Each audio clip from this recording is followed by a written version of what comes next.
ជំរាបសួរបងប្អូនមានបងម្នាក់គាត់សួរថាបងប្រាក់ខែគ្រូបឋមសាលារដ្ឋយើងបានប្រាក់ខែប្រហែលប៉ុន្មានដែរអញ្ចឹងណាបាទអញ្ចឹងថ្ងៃនេះខ្ញុំចូលរួមចែករំលែកជាគោលបំណងក្នុងការចែករំលែកនេះគឺដើម្បីចែករំលែកជាចំណេះដឹងដល់បងប្អូនជាពិសេសគាត់បងប្អូនដែលអត់បានប្រឡូកនៅក្នុងវិស័យការងារគាត់អាចអត់ដឹងថាតើធ្វើជាគ្រូបរិញ្ញានៅក្នុងរដ្ឋ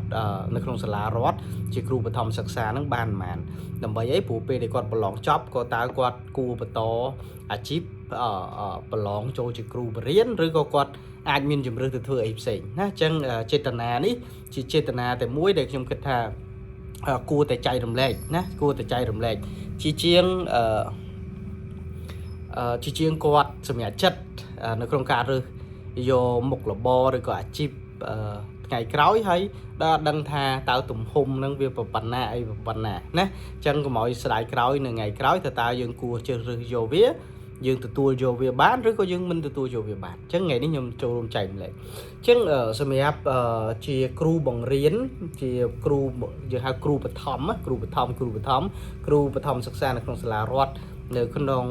ប្រទេសកម្ពុជាយើងក្នុងឆ្នាំ2026នេះគឺខ្ញុំចែករំលែកជាតួលេខប្រហាក់ប្រហែលពីព្រោះអីពីព្រោះការឲ្យប្រាក់ខែនៅក្នុងរដ្ឋវាអាស្រ័យទៅលើទីមួយឋានៈគាត់វាអាស្រ័យទៅលើឋានៈប្រកបយើងហៅកម្រិតណាកម្រិតកខកខអីចឹងទៅណារដ្ឋគេមានកម្រិតវាអាស្រ័យទៅលើអតីតភាពការងាររយៈពេលដែលគាត់បម្រើការងារគាត់មានប្រាក់បំណាច់និងប្រាក់ឧបត្ថម្ភផ្សេងទៅតាមតំបន់ដែលគាត់បរៀនទៀតចឹងបើយើងឲ្យថាយកប្រាក់ខែមួយជាក់លាក់ថានឹងពិតជាប្រាក់ខែគ្រូបង្រៀននៅបឋមសិក្សាវាទងពិបាកណាទងពិបាកព្រោះគ្រូរបស់យើងនៅខេត្តមួយចំនួនអាចទទួលបានផ្សេងពីគ្រូនៅពេញអាចគ្រូនៅនេះចឹងទៅវាអាស្រ័យទៅលើវាមានកញ្ចប់ប្រាក់ឧបត្ថម្ភអីផ្សេងថែមទៀតហើយនឹងរយៈពេលដែលគាត់បម្រើការងារអញ្ចឹងបើឲ្យខ្ញុំជាទូទៅខ្ញុំអាចនិយាយបានថាបើគ្រូបង្រៀនដែលទើបតែចូលធ្វើបម្រើការងារថ្មីថ្មោងណាថ្មីគាត់អាចទទួលបានប្រាក់ខែប្រហែលជាខ្ទង់1លាន5សែនទៅ1លាន7សែនណាប្រហែលចន្លោះហ្នឹង1លាន5សែនទៅ1លាន7សែនរៀលនៅក្នុងមួយខែបើយើងគិតជាដុល្លារវាអាច$375ទៅ$425ណាវានៅចន្លោះហ្នឹងណាវានៅចន្លោះហ្នឹងហើយបើគាត់មានបទពិសោធន៍ច្រើនឆ្នាំហើយគាត់អាចមានឱកាសទទួលបាន$1.70,000ឬក៏ដល់$2.20,000ណា$2.20,000នៅក្នុងមួយខែបើយើងគិតជាដុល្លារទៅវាអាច$425ក្នុងមួយខែទៅ$550នៅក្នុងមួយខែហើយអានឹងវាអាស្រ័យដែរណាវាអាស្រ័យដូចខ្ញុំបញ្ជាក់ឲ្យទៀតថាវាអាស្រ័យទៅលើឋានៈគាត់ទៅលើឋានៈដែលគាត់មានកម្រិតដែលគាត់មានហើយនឹងអតីតភាពការងារប្រកបដែរណាអតីតភាពការងារបកគាត់បូកជាមួយនឹងប្រាក់ឧបត្ថម្ភផ្សេងដែលគាត់នឹងទទួលបានទៅតាមតំបន់ដែលគាត់បរៀនទៀតណាបាទទៅគាត់បរៀនទៀតអញ្ចឹងអានេះយើងនិយាយជាលក្ខណៈប្រហាក់ប្រហែលហើយបើយើងក៏លេខទៅវិញនៅក្នុងឆ្នាំ2023រដ្ឋាភិបាលបានសម្រេចថាយ៉ាងណាក៏ដោយគឺធ្វើឲ្យប្រាក់ខែគ្រូបរិញ្ញាមិនឲ្យក្រោម100លាន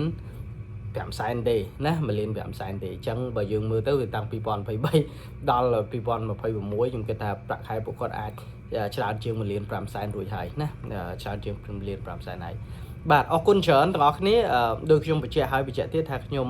ចែករំលែកនេះគឺក្នុងចេតនាឲ្យបងប្អូនយើងយើងដែលរៀនចប់ក៏អត់ដឹង